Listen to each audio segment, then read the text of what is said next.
राजस्थान के एक छोटे से गांव के बाहर एक बहुत पुरानी हवेली थी। लोग उसे शापित हवेली कहते थे।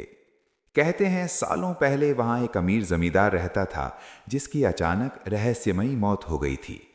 तब से हवेली वीरान पड़ी थी। गांव के बच्चे शाम होते ही उस रास्ते से गुजरने से डरते थे। लेकिन एक दिन शहर से आया 16 साल का लड़का आरव इन बातों पर हंस पड़ा। उसे भूत प्रेत जैसी चीजों पर बिल्कुल विश्वास नहीं था। उसने तय किया कि वो रात में हवेली के अंदर जाकर सच का पता लगाएगा। रात के ठीक 12 बजे हाथ में टॉर्च लेकर आरव हवेली के टूटे हुए दरवाजे से अंदर गया। अंदर घोप अंधेरा था। दीवारों पर जाले लटक रहे थे और हवा चलने से खिड़कियां चरमराने की आवाज कर रही थीं। अचानक उसे लगा जैसे ऊपर वाली मंजिल से किसी के चलने की आहट आ रही हो। कौन है वहां? आरव ने जोर से पूछा।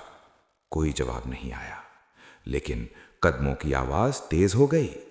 उसका दिल जोर जोर से धड़कने लगा। उसने हिम्मत करके सीढ़ियां चढ़नी शुरू की। जैसे ही वो ऊपर पहुंचा, उसकी टॉर्च अचानक बंद हो गई। अब चारों तरफ सन्नाटा था। तभी उसके कान के पास किसी ने फुसफुसा कर कहा, तुम यहां क्यों आए हो? आरव के हाथ कांपने लगे। उसने मुड़कर देखा, लेकिन वहां कोई नहीं था। अचानक एक कमरा अपने आप खुल गया। अंदर एक पुराना आईना रखा था। आरव धीरे धीरे आईने के पास गया। उसने अपना चेहरा देखने की कोशिश की, लेकिन आईने में उसका चेहरा नहीं था। वहां एक बूढ़े आदमी का चेहरा दिख रहा था, जिसकी आंखें लाल थीं और चेहरा गुस्से से भरा हुआ था। आईने के अंदर से वही आवाज फिर आई, ये हवेली अब भी मेरी है, कोई यहां जिंदा नहीं रह सकता। अचानक आरव को लगा जैसे किसी ने उसे पीछे से जोर का धक्का दिया। वो जमीन पर गिर पड़ा। उसी पल उसकी टॉर्च फिर से जल उठी। कमरा खाली था।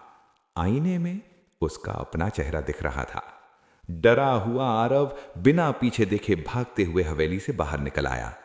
अगली सुबह गांव वालों ने देखा, हवेली की बाहर वाली दीवार पर एक नई लिखावट उभरी हुई थी, मैं वापस आ गया हूं। तब से गांव में फिर अजीब घटनाएं होने लगीं और हवेली आज भी वैसी ही खड़ी है, जैसे किसी के लौटने का इंतजार कर रही हो।